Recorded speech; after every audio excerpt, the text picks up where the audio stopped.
Assalamualaikum warahmatullahi wabarakatuh. Perkenalkan, nama saya Samsul Arifin. Saya mahasiswa dari Universitas Sintang. Pada kesempatan kali ini saya akan menjelaskan atau saya menjawab beberapa pertanyaan. Yang pertama ada jelaskan persamaan dan perbedaan hal-hal berikut ini. Ada hadis, sunnah, khabar, besar, ada hadis nabawi dan hadis qudsi, dan juga hadis qudsi dan Al-Quran. Yang kedua, atas dasar apa hadis layak dinyatakan sebagai sumber hukum Islam. Ada juga fungsi hadis terhadap Al-Quran beserta contohnya. Yang ketiga, sejarah tentang masa prakualifikasi hadis dan sejarah singkat terhadap ulum hadis dari masa Rasulullah sampai sekarang. Jadi saya akan menjawab pertanyaan yang pertama, persamaan dan perbedaan hadis, sunnah, khabar, dan atsar. Kalau hadis itu adalah sesuatu yang disandarkan terhadap Nabi dalam segi perkataan, atau sesuatu yang bersifat perilaku, sesuatu yang bersifat takrir dalam hal sifat, dan juga dalam hal sifat maksudnya. Takrir ini ialah ketika Nabi diam melihat sesuatu yang sahabat lakukan namun Nabi tidak berkomentar, takrir. Sedangkan sunnah sama dengan hadis namun lebih menyeluruh, maksudnya lebih umum. Sama di sini sunnah ini sesuatu perilaku Nabi sebelum Nabi Muhammad diangkat menjadi nabi, atau diangkat menjadi kenabiannya, sampai setelah diangkat menjadi kenabian. Sedangkan hadis itu setelah Nabi Muhammad diangkat menjadi kenabian. Terus ada khabar dan atsar. Khabar ini artinya berita atau kabar. Dalam hal ini ada yang mengatakan sama dengan hadis tentang pemahamannya, ada juga yang mengatakan beda. Nah, yang beda ini mendefinisikannya. Khabar adalah sesuatu yang disandarkan kepada Nabi dan juga disandarkan kepada selain Nabi, dan sifatnya lebih umum daripada hadis.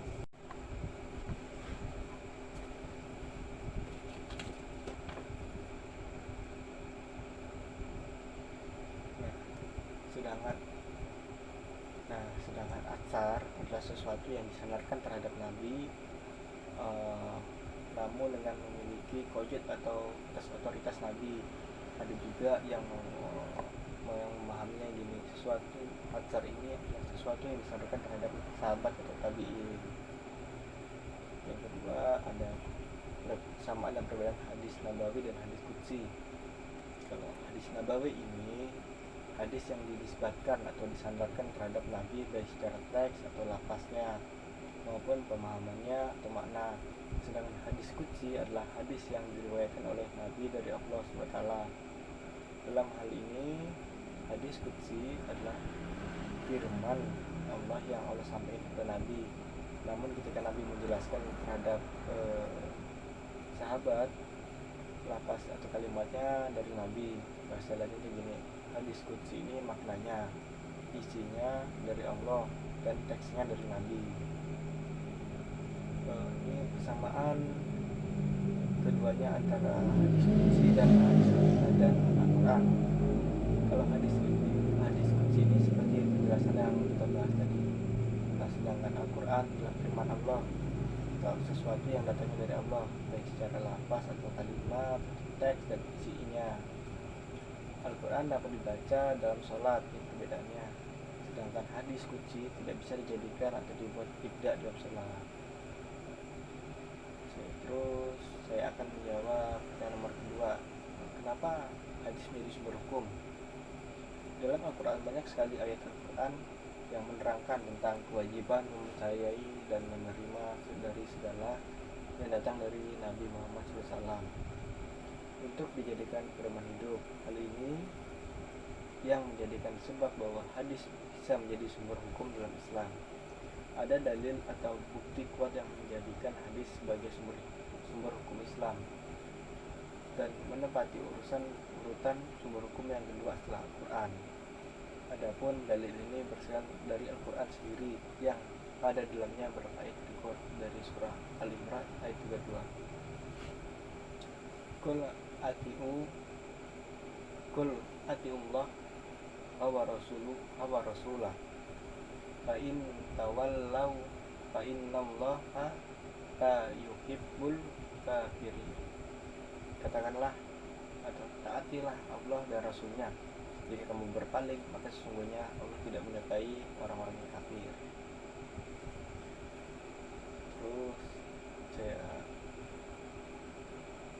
Terus kenapa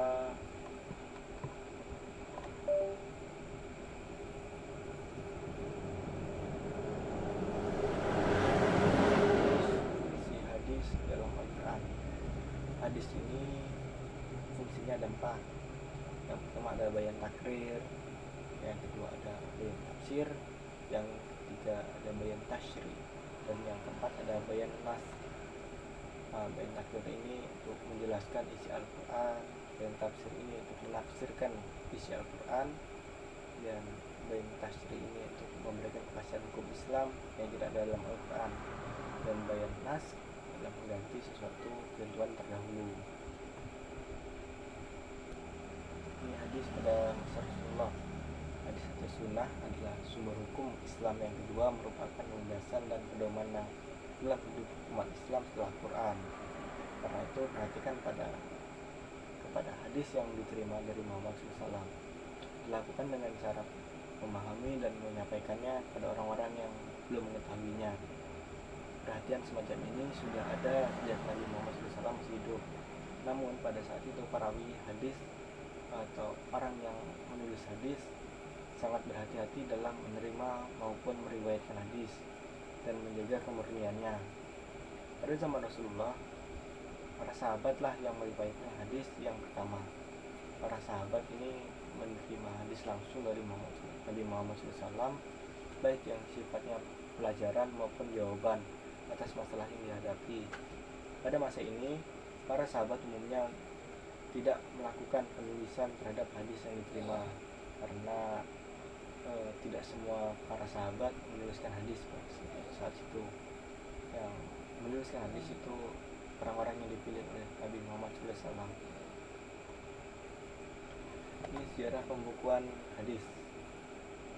Ide pembukuan hadis pertama dicetus oleh Khalifah Umar bin Abdul Aziz pada awal abad kedua Hijriah.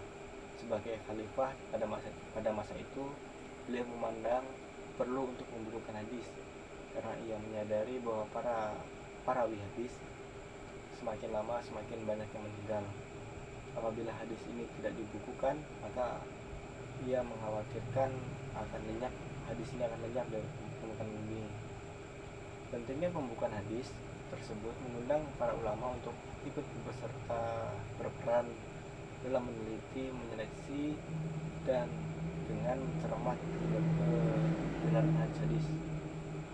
Dalam penulisan hadis pada awal kedua Hijriah ini belum ada pemisahan antara hadis Nabi dengan ucapan sahabat maupun fatwa ulama. Kitab yang dikenal pada masa itu adalah kitab Al-Muwatta karya Imam Malik.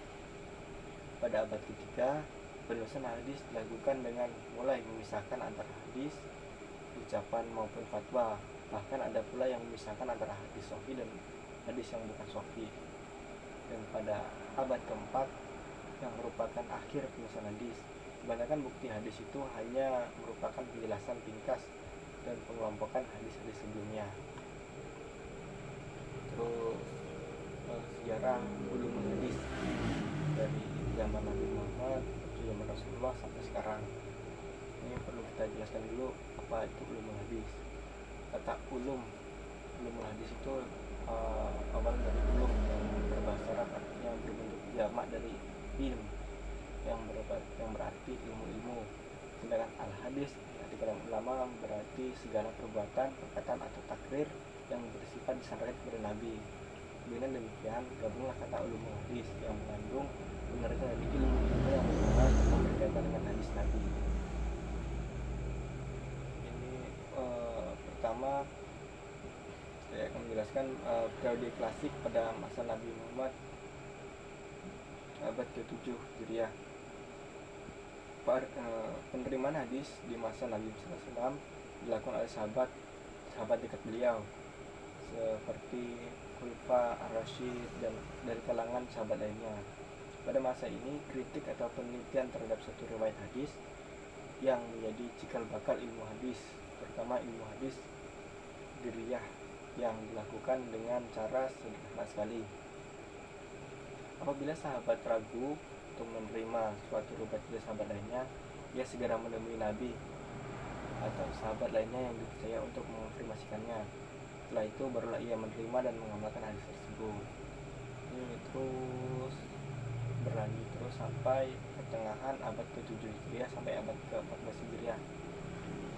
Periode pertengahan dalam sejarah Islam dimulai sejak pasca keruntuhan Bani Abbasiyah, yaitu sekitar tahun 1254 Masehi. Ulama pada abad ini mencoba untuk menyempurnakan tas kitab-kitab yang ditulis oleh para ulama-ulama sebelumnya, seperti kitab Al-Mukhtasar Muqaddimah Ibnu Salah yang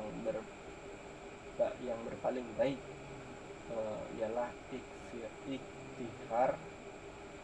Ikhtisar Ulumi Hadis yang ditulis oleh Al-Hafidz Ibnu Hashid Ad-Damashqi pada abad ke-774 Hijriah, yang kemudian diserahkan oleh Al-Alamah Ahmad Muhammad Syekh dalam kitab Al-Bathul Hadis Al-Muwatir Ulumul Hadis.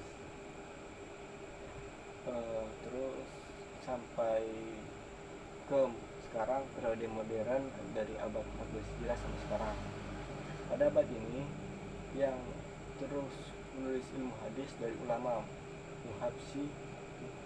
muhadisin adalah Asy-Syaikh Tahrij Al-Jarizi yang pada tahun itu tahun 1338 Hijriah dalam kitabnya Tajnun Nadar Al-Ila Ilmi Usulil Atsar adalah suatu kitab yang mempunyai nilai tinggi dalam ilmu hadis, dan dengan kitabnya suatu kitab yang banyak faedahnya dan sangat tertib susunannya. Adapun aturan-aturan yang ditetapkan pada masa sahabat adalah untuk mengurangi periwayatan hadis, untuk ketelitian dan periwayatan hadis, dan kritik terhadap riwayat. Setelah munculnya hadis-hadis palsu, yakni sekitar tahun 41 Hijriah, setelah masa pemerintahan Khalifah Ali bin Abi Thalib radhiyallahu anhu, itu mulailah dilakukan kritikan terhadap sanad hadis dengan memperhatikan ilmu Hajrah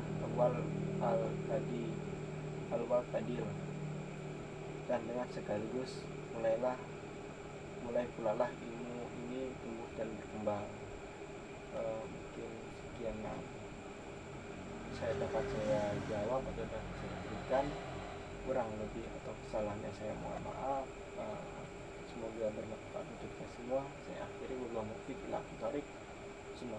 Assalamualaikum warahmatullahi wabarakatuh.